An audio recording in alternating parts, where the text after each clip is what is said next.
Hari ini kita akan menyampaikan perkembangan dari pelaksanaan APBN 2024 dalam konferensi pers APBN kita. Tahun ini ditambah lagi kesibukannya adalah karena ada pemerintahan baru yang terbentuk mulai Oktober 2024 dan pemerintahan baru dengan kementerian lembaga yang juga terjadi perubahan. Sehingga kami juga harus mendukung, membantu untuk segera para menteri dan kementerian lembaga tersebut bisa bekerja dan langsung menjalankan fungsinya di bulan-bulan yang kritis. Sehingga memang kita banyak sekali melakukan muhibah, silaturahmi, tapi juga dalam hal ini pertemuan yang sifatnya sangat detail teknis. Teman-teman wartawan merasa bahwa saya beberapa minggu terakhir diam, saya tidak sedang apa-apa, tapi kita memang sedang sibuk saja gitu. Jadi kalau kita sedang sibuk dan juga banyak fokus kepada hal-hal yang sangat-sangat substansial, sementara lingkungan environment yang muncul juga sangat banyak. Jadi kita saling silaturahmi tidak berubah, hanya memang ini masanya kami lagi banyak absorb dengan pekerjaan yang harus kita lakukan.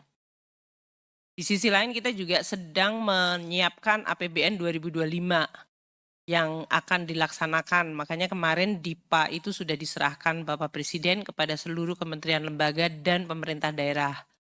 Bisa dibayangkan karena adanya perubahan kementerian lembaga dalam 2 minggu terakhir kita harus melakukan realokasi dan mengassign kementerian-kementerian baru dengan badan akun anggaran yang baru dan kemudian bagaimana mereka memecah anggarannya untuk tahun 2024 dan implikasinya untuk 2025. Jadi sekali lagi saya akan sampaikan dan tekankan memang banyak sekali volume pekerjaan yang harus kita lakukan. Mungkin itu tidak muncul di headline, karena yang saya tahu headline dari teman-teman media agak berbeda dengan yang sedang kita kerjakan. Tapi kami memahami apa yang dibutuhkan oleh media untuk mendapatkan penjelasan dari kita. Nah, saya akan mulai dengan APBN kita untuk periode akhir November 2024.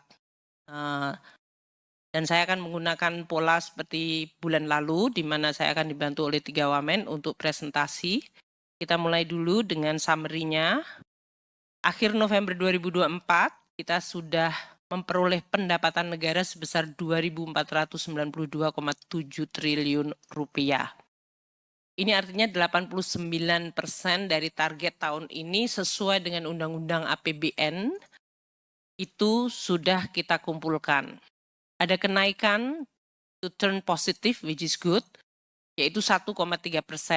Saya ingatkan kembali teman-teman media ya, kalau masih ingat, karena kadang-kadang kita terlalu banyak berita yang muncul. Kalau Anda masih ingat bahwa pendapatan negara kita mendapatkan tekanan yang luar biasa besar sampai dengan bahkan bulan Agustus, Juli, Agustus. Itu kalau kita lihat pendapatan negara terutama dari pajak dan bahkan bea cukai itu semenjak tahun lalu. Itu tekanannya luar biasa.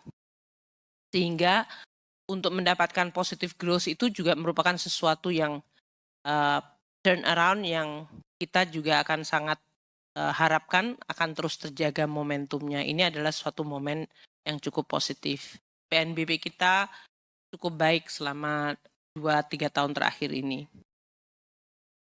Belanja negara untuk sampai dengan akhir November telah terbelanjakan 2.894,5 triliun.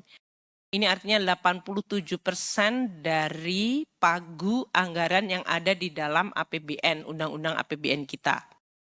87% dari total alokasi anggaran. Dan kenaikannya cukup tajam dibandingkan belanja negara tahun lalu, yaitu 15,3%. Ini yang menjadi kemudian nanti terlihat di dalam posturnya. Sampai dengan akhir November, defisit APBN mencapai 401,8 triliun. Di dalam APBN kita 2024 total defisit anggaran adalah di